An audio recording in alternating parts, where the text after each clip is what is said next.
देश में लॉकडाउन 4 लागू हो चुका है। 31 मई तक देश में अभी लॉकडाउन को बढ़ा दिया गया है, लेकिन इस बार काफी रियायतों के साथ, और वो रियायतें क्या होंगी ये तय करने का अधिकार भी राज्य सरकारों को दे दिया गया है। कुछ प्रमुख बातें हम आपको बताएंगे कि इसमें क्या क्या प्रमुख है।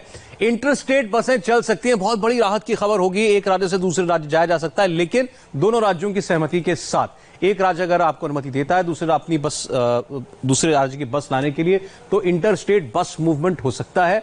इसके अलावा एक राज्य के अंदर बस भी चल सकती है, लेकिन ये अब राज्य सरकार को तय करना है कि वो कहां बस चलाना चाहती है, कहां पर नहीं चलाना चाहती है। तो कम से कम ये एक पब्लिक ट्रांसपोर्ट का बड़ा जो जरिया है, सबसे बड़ा जरिया देश में बस, वो खुल गई है। लेकिन ये अब राज्यों के ऊपर है कि वो इसको किस तरीके से सेफली इसको लागू कर सकते हैं। तो इंटर स्टेट बस मूवमेंट हो सकता है। हमारे साथ हमारे कई रिपोर्टर्स हैं, चलेंगे उनके पास। लेकिन हवाई यात्रा पर अभी प्रतिबंध जारी है, हवाई यात्रा नहीं खुल रही है। कुछ अंदाजे ऐसे लगाए जा रहे थे या कुछ कयास थे ऐसे कि शायद बहुत रिस्ट्रिक्टेड एयर मूवमेंट शुरू होगा, लेकिन वो नहीं हो रहा है। डोमेस्टिक फ्लाइट्स पे, इंटरनेशनल फ्लाइट्स पे पूरी तरीके से अभी पाबंदी है। यानी ये खतरा सरकार मोल नहीं ले रही है कि बिल्कुल खोल दिया जाए एयर ट्रैवल, पब्लिक ट्रांसपोर्ट, और उसके बाद पाबंदी, उसके बाद कोई कोरोना का संक्रमण बढ़ जाए। और इसीलिए देश में अभी मेट्रो ट्रेनों के में सफर करने पर भी प्रतिबंध पूरी तरीके से लगा हुआ है। तो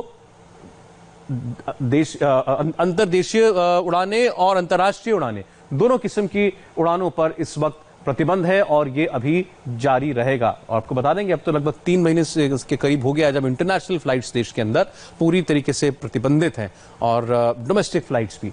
तो मेट्रो नहीं चल रही है, हवाई जहाज नहीं चल रहा है, बस चलेगी इजाजत के साथ, शर्तों के साथ, और ऐसे ही ट्रेन भी चलेगी। हमारे सहयोगी हमारे साथ हैं, ऋषि कुमार लखनऊ से हमारे साथ हैं, देवेंद्र पराशर हैं हमारे साथ, राजीव हैं हमारे साथ, मुंबई से जुड़े हुए हैं।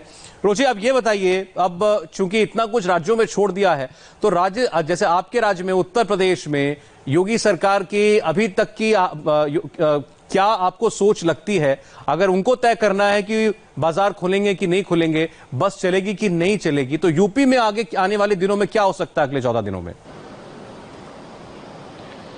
देखिए, जो हमारी बातचीत हुई है तो ये साफ है कि जिस तरह का लॉकडाउन ये हमने 3 देखा, उसी तरह का कुछ 4 में देखेंगे। कुछ जो इंडस्ट्रियल एक्टिविटीज़ हैं वो कुछ बढ़ेंगी और कमर्शियल एक्टिविटीज़ कुछ बढ़ेंगी। इसके अलावा जो आने जाने में सख्ती है वो पहले से ज़्यादा कड़ी की जाएगी, क्योंकि सरकार को ये खतरा है कि ये जो करीब 15.5 लाख मजदूर आ गए हैं दूसरे राज्यों से, इनसे कहीं अगर मूवमेंट में बहुत ज़्यादा छूट दे दी जाएगी तो इनसे कहीं कोरोना ना फैल जाए। और ऐसे ज़िलों में खासतौर से जहाँ पे केस बहुत कम है और ये मजदूर जा रहे हैं वहाँ पे, और वहाँ पे अगर ढिलाई दे दी गई तो कोरोना के केस ज़्यादा ना फैल जाए। इसकी वजह से गवर्नमेंट बिल्कुल भी इस मूड में नहीं है कि किसी तरह की ढिलाई दी जाए। जैसा कि लॉकडाउन 3 हमने देखा था, कुछ वैसे ही 4 भी देखेंगे। सरकारी ऑफिसेस खुलेंगे, कुछ प्राइवेट जो ऑफिसेज हैं वो भी खुलेंगे, कम कर्मचारियों के साथ खुलेंगे।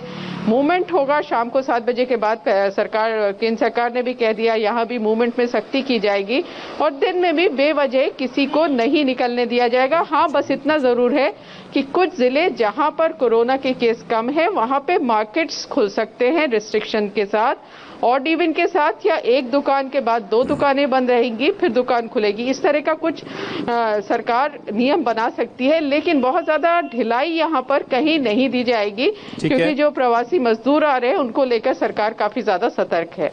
देवेंद्र, इसमें ये पूरे गाइडलाइंस को पढ़ने के बाद अब ये लग रहा है कि हर राज्य को अपनी तरफ से ये सार्वजनिक सूचना देनी पड़ेगी अपने नागरिकों को कि उनके यहां पर क्या क्या लागू हो रहा है, क्या नहीं हो रहा है। तो ये एक ब्रॉड गाइडलाइन आ गई, जिसको आप कह रहे थे इन स्पिरिट, तो गाइडलाइन आ गई है। स्पेसिफिक गाइडलाइन अब राज्यों को जारी करनी पड़ेगी लगता है।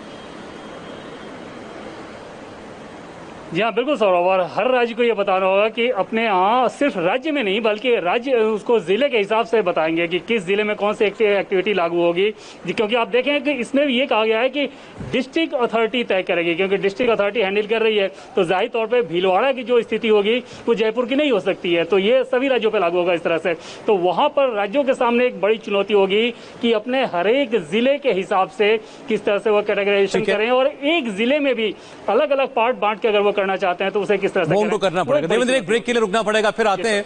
इस बार की गाइडलाइंस जो हम बार बार कह रहे हैं थोड़ी ब्रॉड गाइडलाइंस हैं, बहुत स्पेसिफिक में नहीं गए हैं।